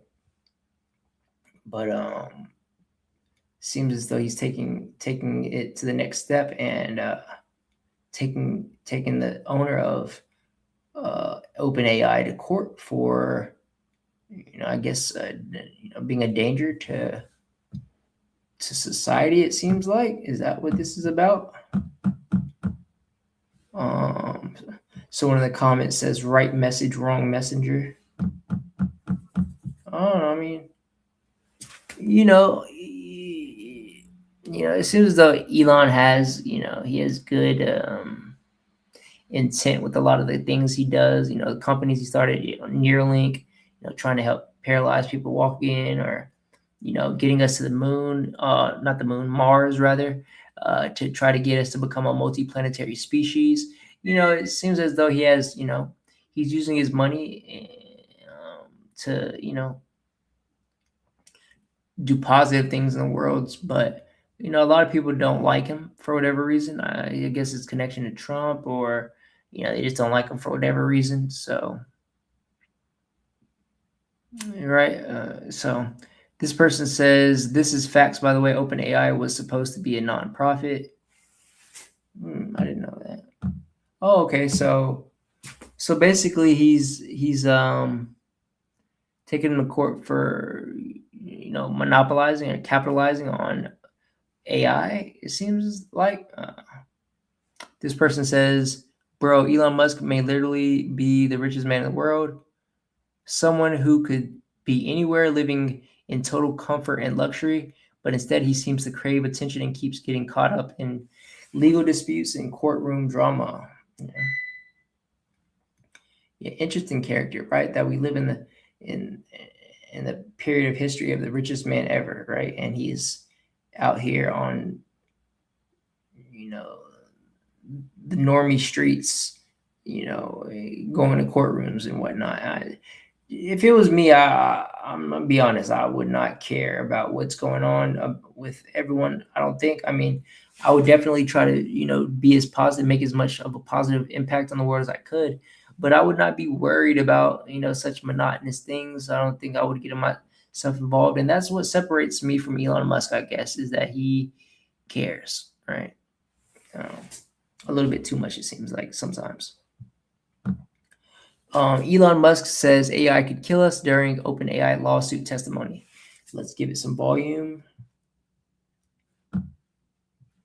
We could be heading towards a Terminator-style outcome. That's what Elon Musk had to say in his first few hours of testimony here at the Oakland District Court as he testifies in his big lawsuit against rival OpenAI. You can see a bunch of the press behind me trying to catch a glimpse of the world's richest man before he leaves the courthouse. Also today, the judge admonishing Elon Musk and others for posting on social media about the case. Elon Musk had posted saying that Sam Altman is Scam Altman, saying that they unjustly enriched themselves when they transitioned OpenAI from being a nonprofit to being a for-profit. The judge saying no one should be posting about this case on social media. We are expecting to hear from some of the biggest names in tech throughout this lawsuit, including Microsoft CEO Satya Nadella. Sam Altman himself will take the stand, where he is likely to testify that Elon Musk, he says, always knew about the plan to have a for-profit subsidiary, and that this case is just about a rival, because Elon Musk has his own AI company, XAI, trying to bring down AI could kill us all, and we could be heading towards a term. Yeah, I know, right? It seems like as though Elon uses morality against. He brings up morality just in order to make his point seem stronger, even though he has his own AI company that is more than likely benefiting, making money. We all know about Grok and X. X has AI, Grok. So is it Grok? It's Grok, right? For X. Yeah, Grok. So he's got his own app, his own AI stuff. So maybe he's just trying to get rid of a competitor. And he uses morality as a scapegoat to say. So here we have Elon is framing his OpenAI lawsuit as a fight for safe development over profit.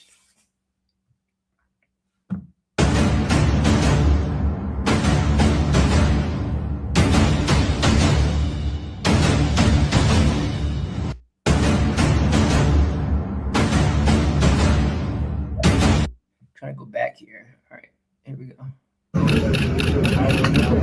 So that looks like Elon has to go through security, and it's kind of crazy, you know, the richest man in the world, you know, disputing how much, you know, trying to interfere with how much money another company is making.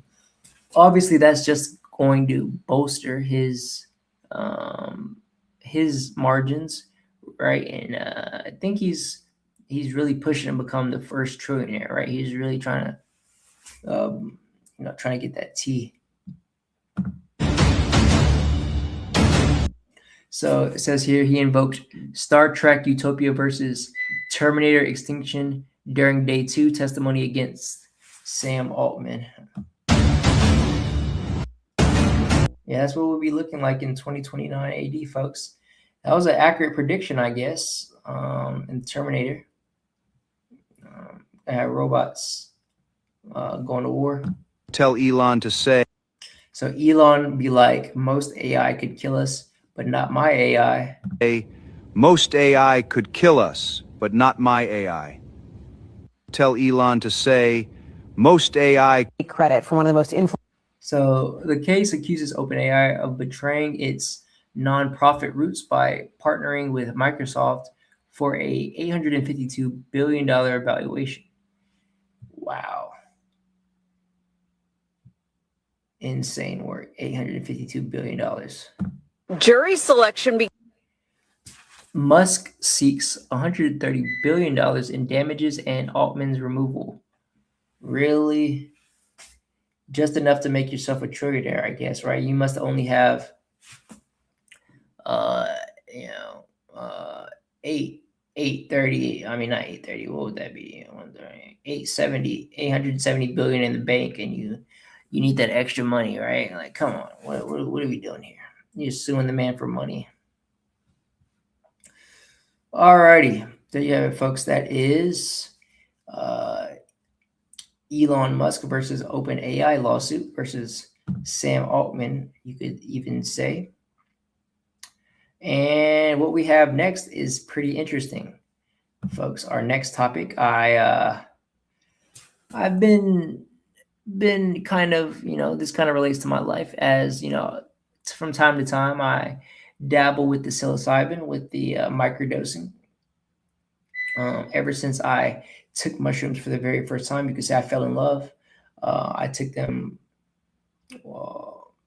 for, I would say, almost a year straight after that, every weekend, microdosing and taking big doses. I have a steady supply of mushrooms that I have access to, because I know people that grow mushrooms, very, very good mushrooms and very strong mushrooms, psilocybin mushrooms, that is. So, yeah, I don't really microdose like that anymore. Like, every now and then I'll microdose a little bit, but yeah, it's been a minute since I've had like a trip. I don't know how many of you out there remember that video I posted, my first time taking mushrooms. It actually was going viral on YouTube for a while, and then YouTube removed it, unfortunately. I don't know why, but perhaps now I can re-upload it, because Joe Rogan joins Trump to sign executive order for psychedelic treatment for opioid addiction. All right, so Joe Rogan joined President Trump in the Oval Office during an executive order signing to push for approval of psychedelic treatments for opioid addiction. He claimed Ibogaine, a psychedelic, shows over 80% success with one dose and over 90% with 2 doses in breaking the addiction. Rogan said he texted the president the information, and Trump immediately started working on getting it approved. And we all know how big or how much Rogan is into the psychedelics, and he's had all of the biggest mycologist on his show. I've watched a lot of those interviews. Very interesting, the history of magic mushrooms, psilocybin, and the benefits. And I can tell you folks firsthand that as a quadriplegic, psilocybin has many health benefits for me. Mentally, physically, socially, spiritually, all that. After I take mushrooms, after it's worn off and I'm reflecting, I always feel so much better, stronger. It's really quite amazing the effects that it has, and they've been here for since way before us. And it's also a interesting theory that the reason that we are as smart as we are today as humans and have developed and not developed, but what's the word? Evolved is the word into what we are now is because we have mushrooms, and I guess our ancestors were taking mushrooms and they became smarter. They hunted better. They learned. They adapted language better. Evolved with nature better, and things like that. With their tools, pretty much became smarter. Grew smarter brains, and we know that psilocybin creates more connections in the brain and the nervous system. So I'm all for this. Yeah, I'm all for this. Let's see though what else we have for it. So here we have Joe Rogan in the Oval Office with Trump. Let's see what's going on. President Trump some information. We have a gigantic opiate problem in this country, obviously. In 2024, more than 80,000 people died of overdoses. It's a horrible number. And there's more than 5 million people that are addicted to opiates right now in this country. With one dose of Ibogaine, more than 80% of people are free of that addiction. With 2 doses, it's more than 90%. I sent him that information. The text message came back, sounds great. Do you want FDA approval? Let's do it. It was literally that quick. These drugs are illegal not because they're harmful. They're illegal because of the 1970 Controlled Substances Act that was passed by the Richard Nixon administration. They did it to target the civil rights movement and the anti-war movement. It's not because these drugs harm people. I sent President Trump some information. All right, man. Shout out to Rogan, trying to make a difference. There's so many benefits to mushrooms, as we know, and I don't think it should be illegal. Definitely shouldn't be a classified 1 drug. I don't think you should be able to just willy-nilly as a child, as a minor, be able to have access to it. You should definitely let your brain stem develop a little bit first before trying any type of mind-altering substance. That's just my belief, but I believe this is a overall W for not only the United States and the citizens of it, but the entire world, right? Because this is setting a great example.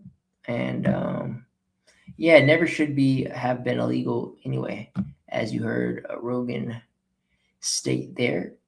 So we have, continuing on with this, the FDA is about to legalize magic mushrooms for psychedelic stocks to know. All right, so these are what all you should know about and how to prepare for this if it is legalized. Right. So President Trump signed an executive order directing the FDA to fast track psychedelic treatments for serious mental illness. The agency will cut drug review times from 6 to 10 months down to 1 to 2 months, the fastest pathway it has ever offered for this category.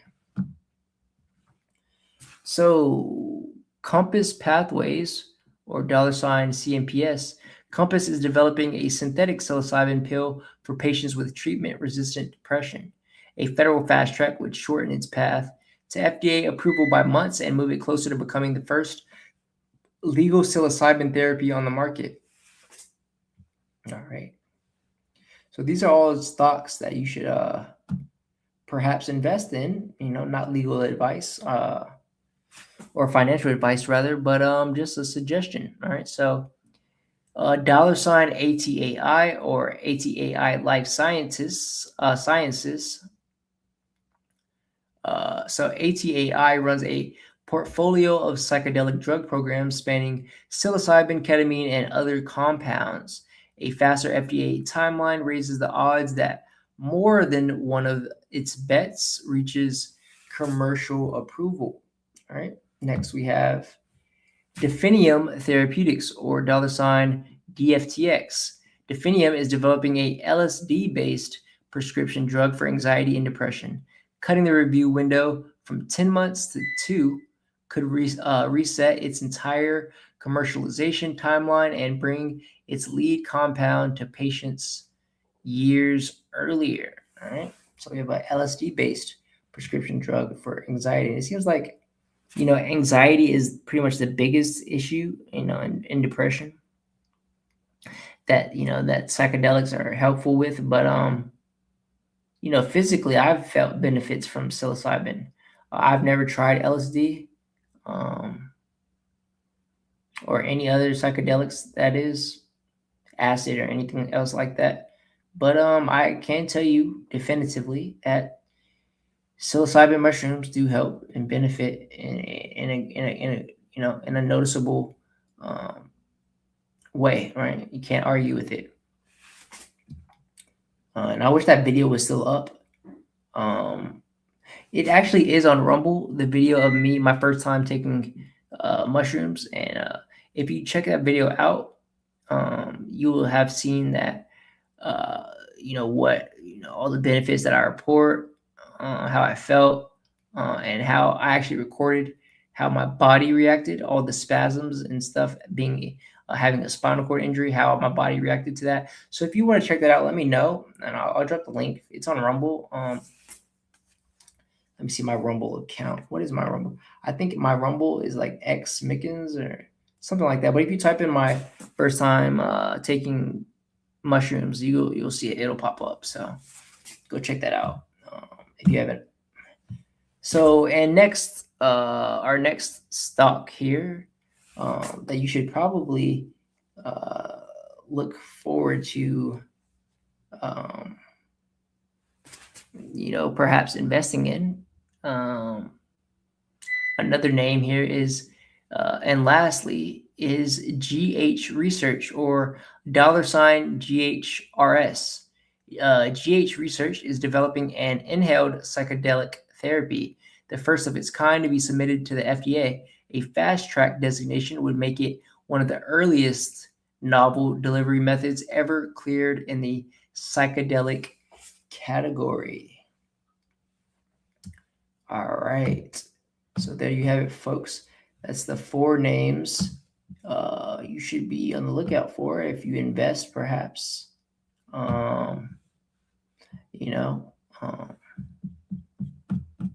I think this is going to be huge, right?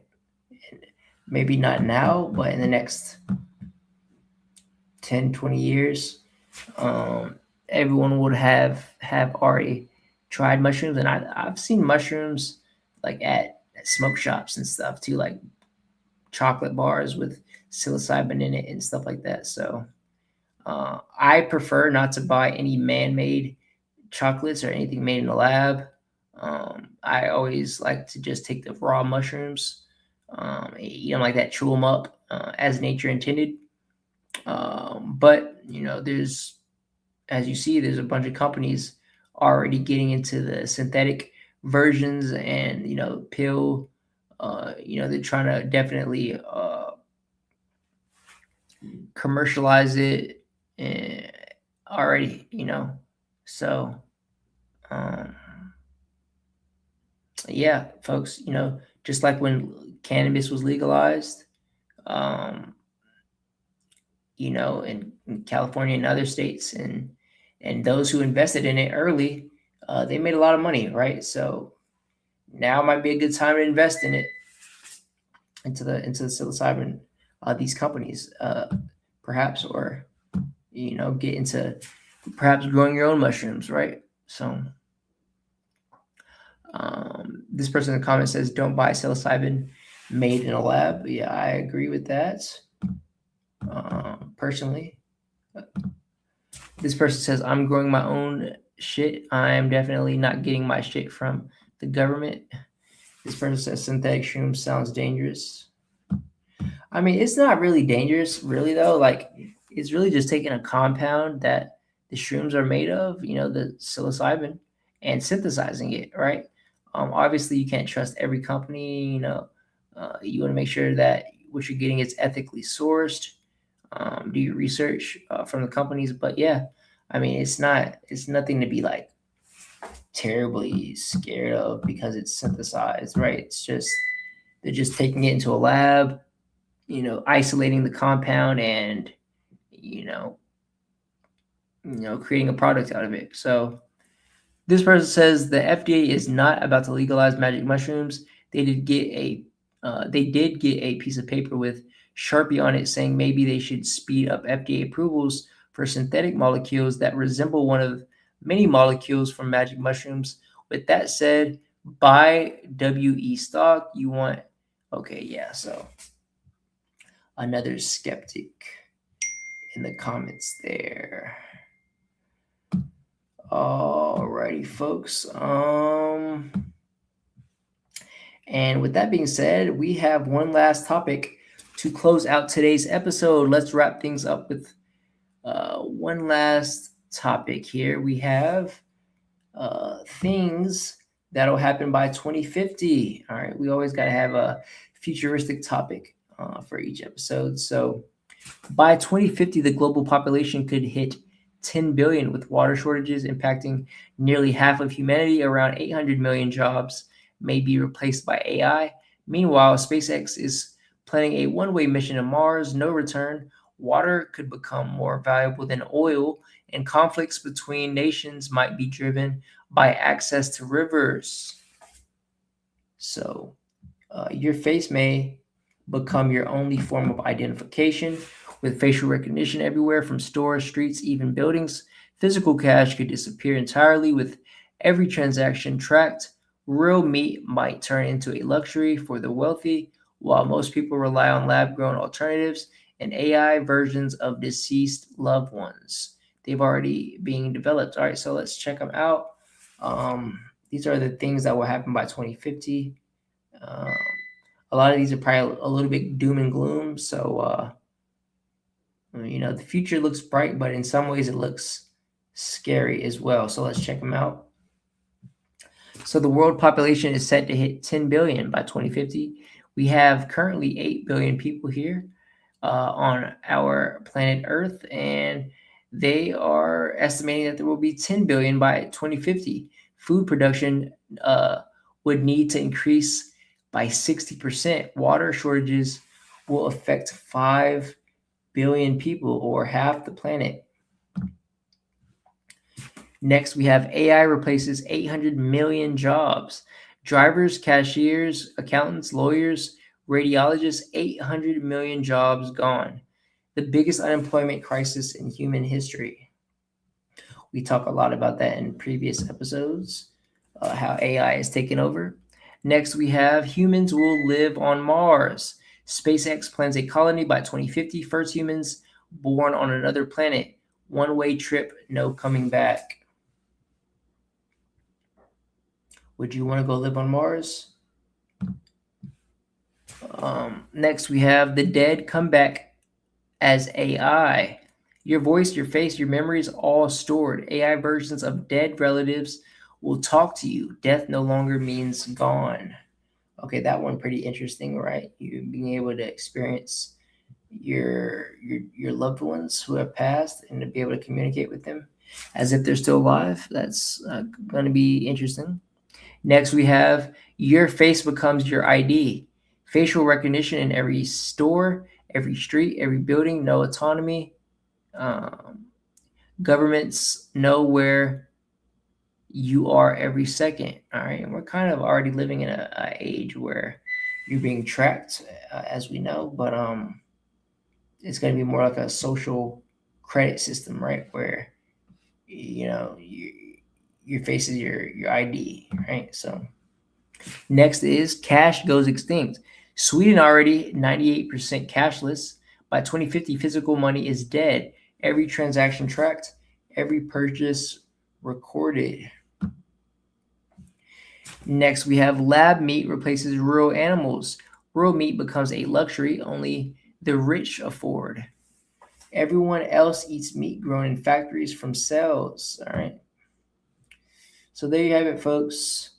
That's things that'll happen by the year 2050, which, I mean, it seems like a far time away, but realistically, folks, we are already, 20 years away from that. So not really that far removed from those, shocking and somewhat terrifying realities that are set to happen. So nice episode today, folks. Amazing episode. Shout out to everybody in the live chat, all 8 people.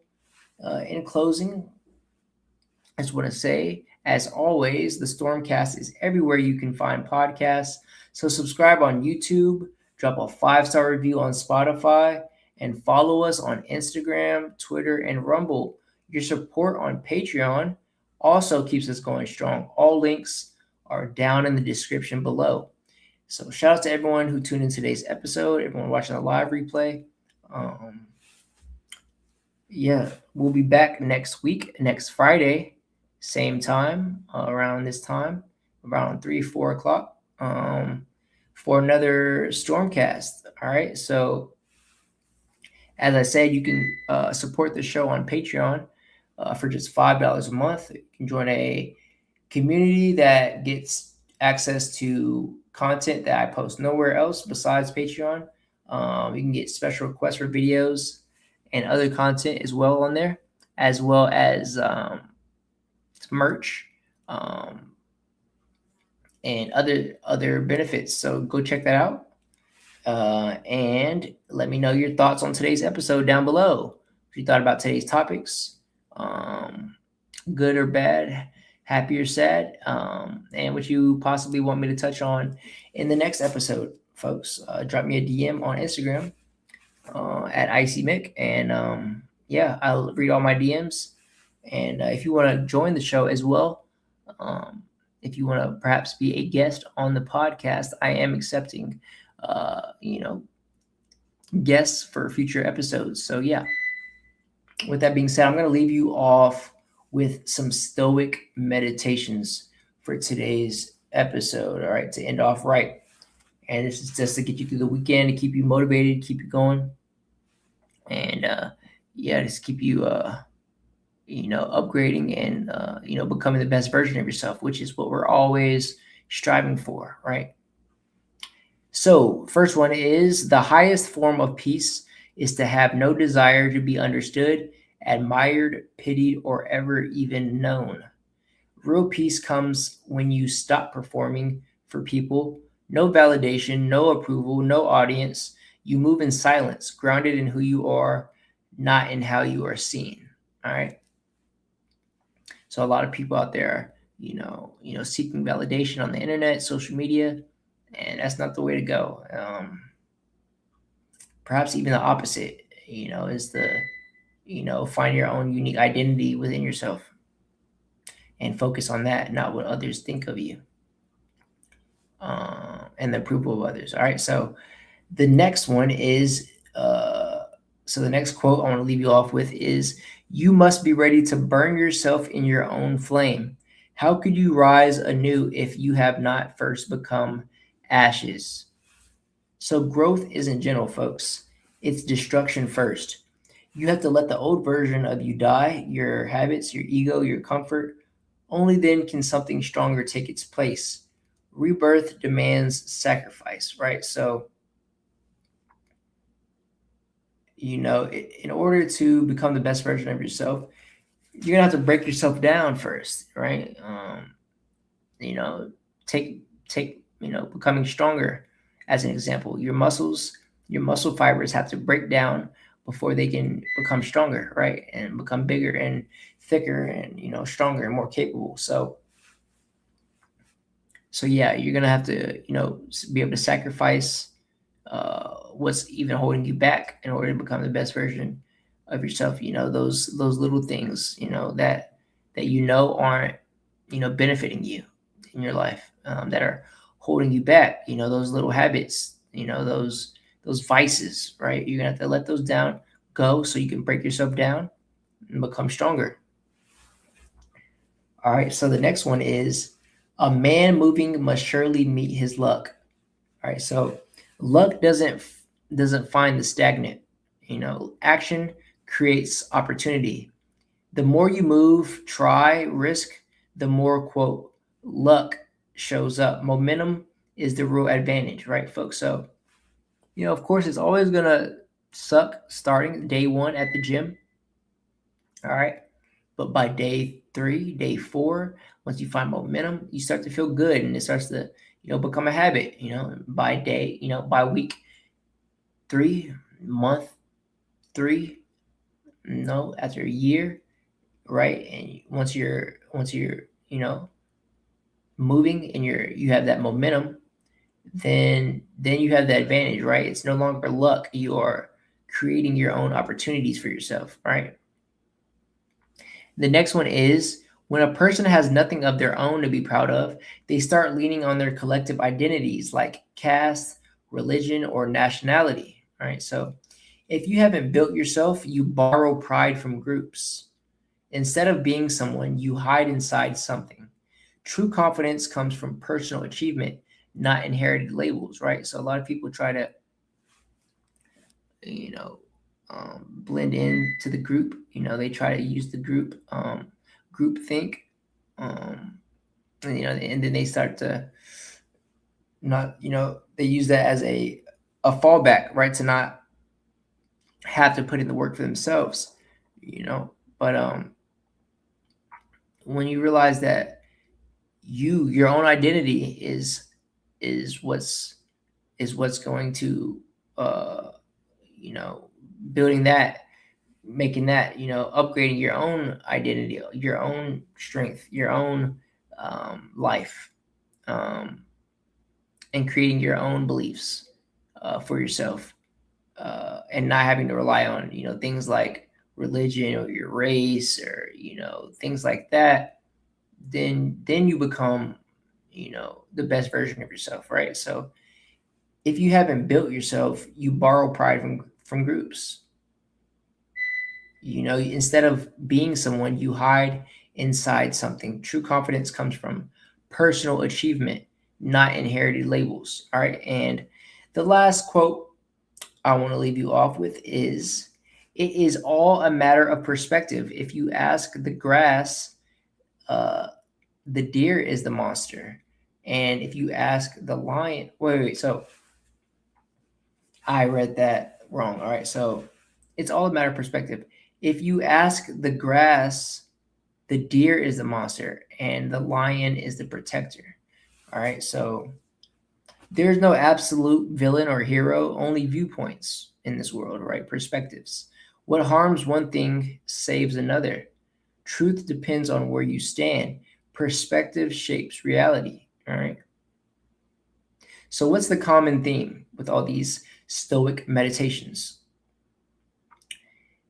The common theme is you stop looking outward for meaning and you start creating it internally. All right. So that's what real power is. That's independence. That's a man who can't be shaken. And you want to be a man that can't be shaken, can't be affected or deterred or, changed by the world and by others. You want to, be unstoppable within yourself, have an unstoppable sense of confidence and belief within yourself so that you can achieve things that you set out to achieve in this world, right? So with that being said, I love you so much, folks. It's been a nice 2-hour podcast. I can't wait to see you next week with another episode. I hope all of you have a great weekend. Stay beautiful, stay blessed, and I'll see you in the next episode. Bye, everybody.